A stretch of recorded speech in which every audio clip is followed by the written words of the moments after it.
Bem-vindos todos. Bom, nesse Pilulaster vamos começar a estudar um probleminha de como gerar uma laje com vergalhões, né? Como fazer com que uma geometria tridimensional obedeça à presença de um corpo inserido, né, dentro dela. Eu vou começar aqui com uma placa pura, né? Foi feita aqui com a opção da construção de uma caixa.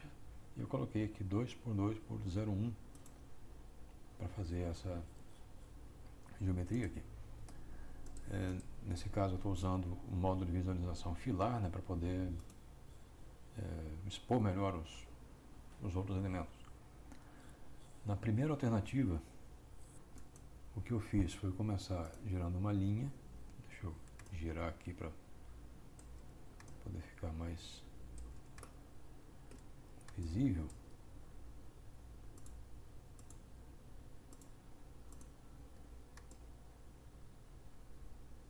Aqui girando uma linha,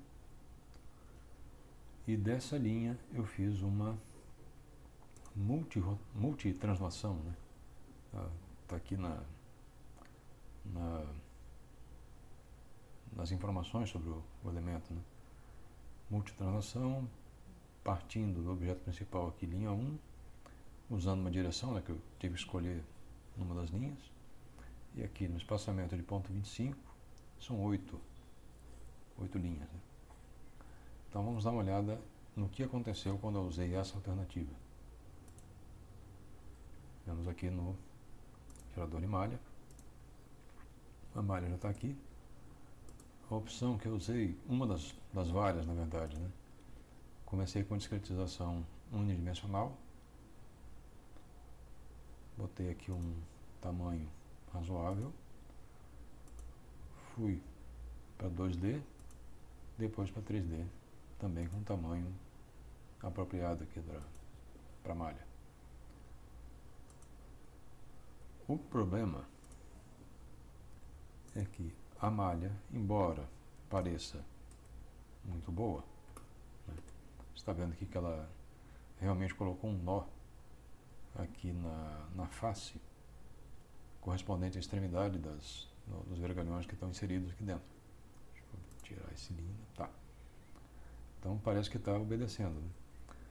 Só que quando a gente vê aqui os pontos, os nós, e verifica os elementos de linha que vão representar as vigas, puxando aqui as informações da malha, você vai ver o seguinte: tem aqui um nó que está realmente nas arestas e não está em volume nenhum. Esse aqui, por exemplo, está em vários volumes, em faces e volumes, mas na verdade o nó da aresta acabou não participando de nenhum volume. Então ele está flutuando aqui, as extremidades estão presas, eles realmente fazem parte da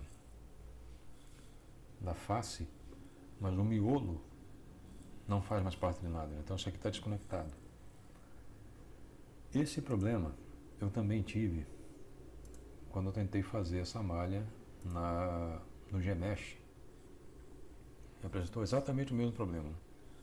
Existe um nó do vergalhão e os nós do volume, e eles não casam, eles não participam do outro. Então, para contornar esse problema, uma das coisas que eu tive que fazer foi, partindo da mesma placa original, gerar uma sequência de cortes, né? Essa superfície aqui está exatamente no nível dos vergalhões, e eu vou ter que fazer uma sequência de faces, começando aqui pela face 13, já foi posicionada aqui, né? E eu fiz uma multitranslação dessas faces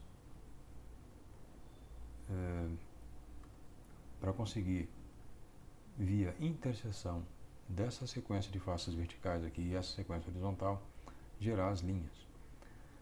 E como que ela vai ser introduzida, como que essas interseções vão ser geradas dentro do corpo? Via partição. Então aqui, ó, o slab 2 é uma partição do elemento slab, que é essa coisinha aqui de cima, e dois objetos, né? Tanto a face 14, que é aquela horizontal, que gerou essa linha aqui, e o compound, que ele indica aqui no verbos 2, né? Que foi aquela sequência de superfícies verticais. Então, feita a partição, eu chamo a partição aqui, ó, o slab, depois aponta as ferramentas, né, os objetos que você quer que corte isso daqui e o que você quer como resultado. Foi um sólido. Feito isso, eu já abri aqui com o eclatê todas as faces que compõem esse corpo, todas as arestas e todos os vértices. Já gerei aqui uma sequência de grupos auxiliares, né? Por exemplo, deixa eu apagar tudo aqui para poder colocar a face inferior, a face superior, as arestas onde vai ser fixado, né, a condição de contorno da placa sólida, os pontos onde eu vou fixar os vergalhões, né, para não deixar que eles girem livremente, e os vergalhões em si.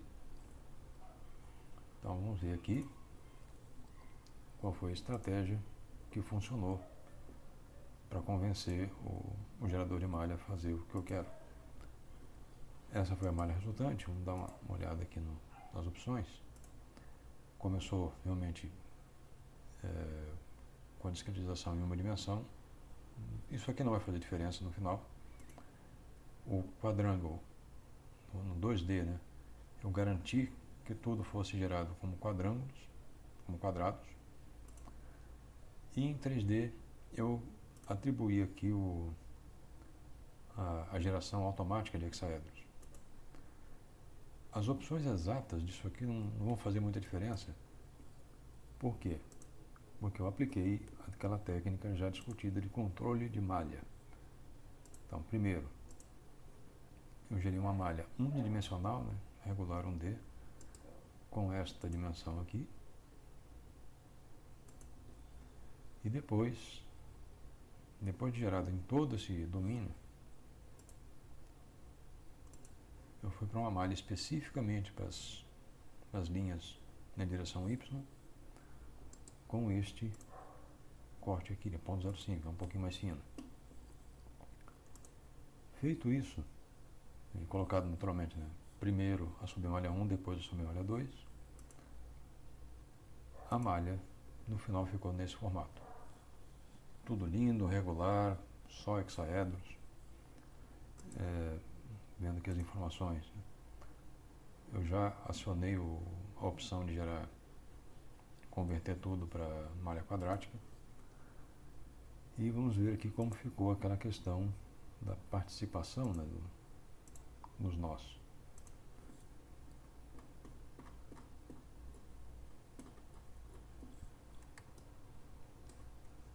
Vai ser um pouco enganador às vezes, né?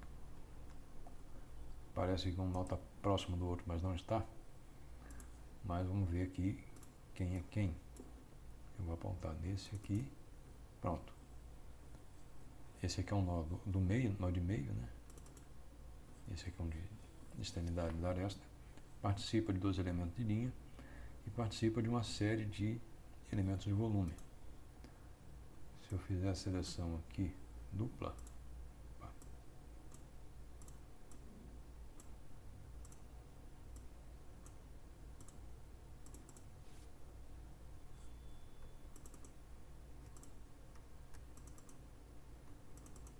pronto. Aqui eu tenho um nó. Aquele nó, né, que participa aqui de 2 arestas, ele está no volume 8371, e aquele nó, esse outro nó aqui, o 10848, que não está em linha nenhuma e participa do nó do volume 8371. Então agora eu estou conseguindo fazer uma malha em que os elementos de linha compartilham nós com os elementos de volume. Agora sim eu tenho a condição, consigo fazer a condição do vergalhão colado ao cimento, certo? Bom, antes que eu me esqueça, eu produzi uma alternativa aqui de modelagem, né, para abordar o problema dessa placa via uma superfície, um modelo de superfície. Para isso, eu gerei aqui essa face pura, né, só com a opção aqui de 2 por 2 metros também. E vim fazer essa slab 3 aqui, de novo com operação de partição, né, entre essa face original e os mesmos planos que eu usei para cortar a slab 2. Feito isso, também passei pelo eclatê, separando tudo em arestas, e também gerei aqui as opções todas, né, a extremidade que vai ficar fixa, os nós que vão impedir, vão dar a restrição extra para os vergalhões, né? E então vamos dar uma olhada aqui como foi feita a malha em cima dessa alternativa. Não foi nada muito complicado, foi só de 1 para 2D, discretização em linhas, né? Não tem diferença você colocar esse número de segmentos aqui, porque vai ser usado depois o controle por submalha. E aqui no 2D o quadrângulo também aplicado. As submalhas foram duas. A primeira gerada nas duas linhas e a outra gerada em todas as linhas, todas as outras linhas. Então eu coloquei aqui o local length 1 nessas duas e repeti aqui o local length 2 nessas extras, como antes, né? A malha ficou nesse formato aqui, também bastante fina. Aqui eu não precisei usar malhas de alta ordem. E vamos dar uma olhada aqui em como ficaram os grupos, né, em termos de participação e quem é quem. Vergalhões, tá. Informações, mesmo processo de antes. Aqui. Esse elemento, esse nó, participa de 2 arestas e 4 faces. No caso aqui, 13,29, 13,25, coincide, então os dois estão realmente grudados, né? Mais uma vez, os elementos de linha e os elementos de superfície compartilham nós, e eu estou tendo um efeito de colagem, né? O contato é colado.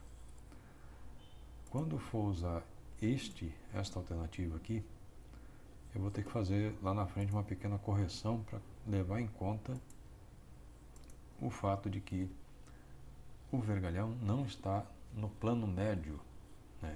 Essa superfície aqui representa o plano médio da placa, só que o vergalhão não está no plano médio, então tem uma pequena correção que vai ter que ser usada nas inércias aqui para poder considerar esse deslocamento. Mas é coisa simples, vocês vão ver no próximo pirulastre. Então nós vamos encerrar esse pirulastre por aqui. Muito obrigado pela atenção e até a próxima oportunidade, onde nós vamos estabelecer o problema em si.